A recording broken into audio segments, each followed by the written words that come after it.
3 जुमलों में। आप कौन है? सर मैं इमरान रियाद हूं। यहां क्या लेने आए हैं? सर अब मुझे तो बुलाया ही नहीं हुआ, मैं चला गया हूं मुंह उठा के। जाओ जाके FIR करवाओ। जिसका दिल करता है मुंह उठा के आ जाता है। ये होना था। आई नो यार, आई नो। सर आपको इतने महीने गैरकानूनी तौर पे रखा गया अंदर और 4 महीने से ज्यादा ही थे, तो आपने आगे कार्रवाई क्यों नहीं की? आपने केस भी वापस ले लिया, आप ज्यादा बोले भी नहीं। मैं चाह रहा हूं कि मुझे चीफ जस्टिस ऑफ पाकिस्तान बुला लेते। आपको इंसाफ पे यकीन है पाकिस्तान के? नहीं, मुझे चीफ जस्टिस ऑफ पाकिस्तान बुलाएंगे तो मैं बताऊंगा। सर वो तो कह रहे हैं मैं मतीउल्लाह जान को जानता हूं जो 5 घंटे अंदर रहा था, इमरान रियाज को नहीं जानता। कोई बात नहीं है, मतीउल्लाह के साथ ज्यादती हुई थी, अगर वो उसको भी जानते हैं तो हम उनका शुक्रिया अदा करते हैं। अच्छा, आप सिर्फ चीफ जस्टिस ऑफ पाकिस्तान से बात करेंगे, उसके अलावा किसी से नहीं? कोई कुछ कर ही नहीं सकता। वो कर सकते हैं? उम्मीद कर सकता हूं मैं। उम्मीद आप? हाँ, आपको बताऊंगा, आप भी। इमरान भाई, आप वापस आने के बाद बलोचों के पास पहुंच गए और आपने वहां पर सिंबॉलिकली उन लोगों से माफी भी मांगी। उसके बाद आपको कोई पैगाम आया हो? देखिए, मैंने गलत काम नहीं किया। एक चीज मैं आपको बताता हूं, मैंने बलोचों से ये माफी पहली दफा नहीं मांगी। जब हम बलूचिस्तान गए थे तब भी मांगी थी। मुझे जो वहां दोस्त मिले थे, मैंने उनसे कई दफा कहा कि यार जो मैंने एक स्टेटमेंट दे रखा है मुझे उस पर शर्मिंदगी है। इस मर्तबा एक सियासी जमात ने जानबूझ के ये स्टेटमेंट मेरा निकाला और मुझे इंस्टिगेट करने की कोशिश की। उनको लगा कि मैं हर चीज में क्योंकि अड़ जाता हूं, कुछ जिद्दी आदमी हूं शायद, तो ये अड़ जाएगा, ये कहेगा जी मैंने जो कहा था ठीक कहा था। सिर्फ उनको ये बताने के लिए कि मैं भाई जो मुझे ठीक लगता है उसी पे अड़ जाता हूं।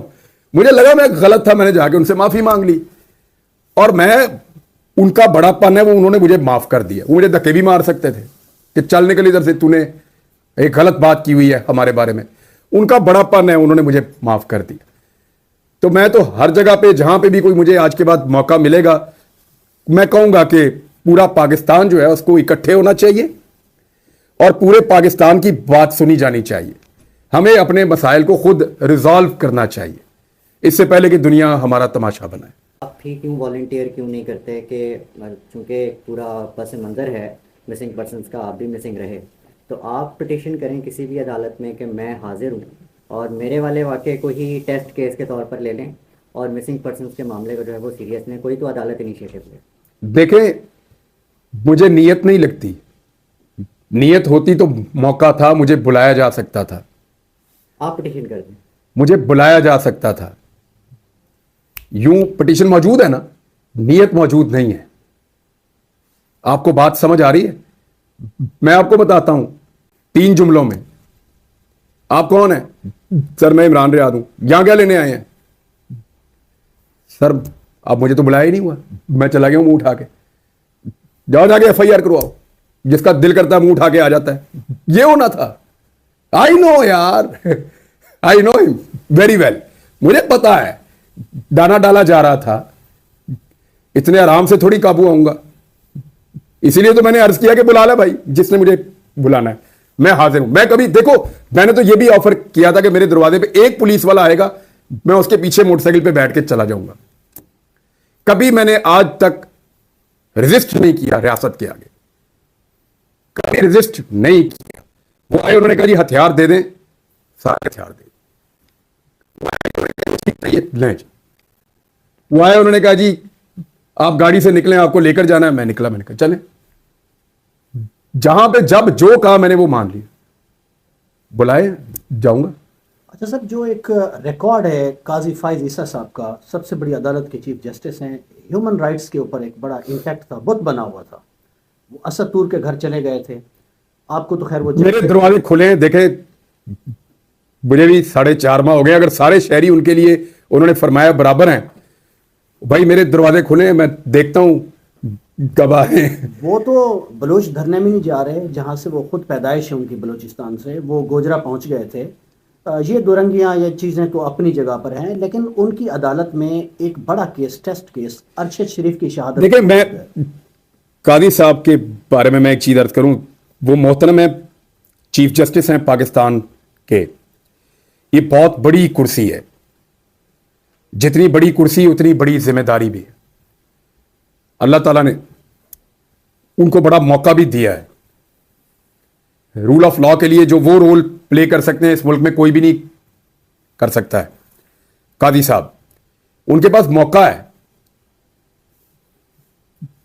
अब उनके ऊपर ना मुझे ये दिखाई दे रहा है, मुझे कहने में अच्छा नहीं लगता, मुनासिब भी नहीं है, लेकिन ऐसा फील हो रहा है कि वो दिलचस्पी रखते हैं खास किस्म के केसेस को ज्यादा सुनने में और खास किस्म के केसेस को कम सुनने में उनकी दिलचस्पी नजर आती है।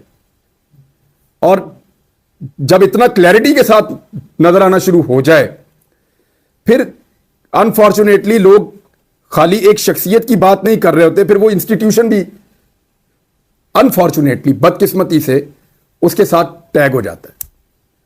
इसको अवॉइड करना चाहिए।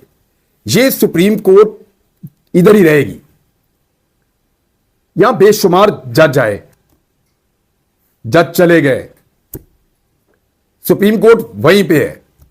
उन जजेस के फैसलों और कंडक्ट ने इस सुप्रीम कोर्ट पे या तो या धब्बे लगाए।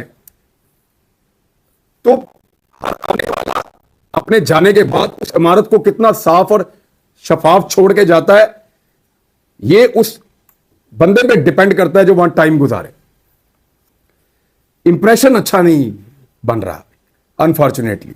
सर, काजी साहब ने कहा है कि ये जो पुराने रिवाज हैं ये खत्म होने चाहिए और नाम के साथ सरदार या नवाब या वडेरा ये नहीं होना चाहिए। तो मेरे ख्याल से जो पुराना निज़ाम चलता आ रहा है अंग्रेज़ों का, अदालतों में माय लॉर्ड, मेरे आका कहा जाता है, इसको भी ख़त्म होना चाहिए। और फायज़ ईसा उनका नाम है, काजी साथ लगता है, तो इसको भी ख़त्म होना चाहिए। आप क्या कहेंगे इस बारे में? नामों के साथ से टाइटल ख़त्म करने से कुछ नहीं होगा, सरदारी ख़त्म करो। सरदार तो नाम का हिस्सा है। वडेरा सिस्टम ख़त्म करो, इस्तेहसाल खत्म करो। नाम बदलने से क्या होगा? आप अलेक्जेंडर का नाम, अगर उसका नाम अलेक्जेंडर का हमीद होता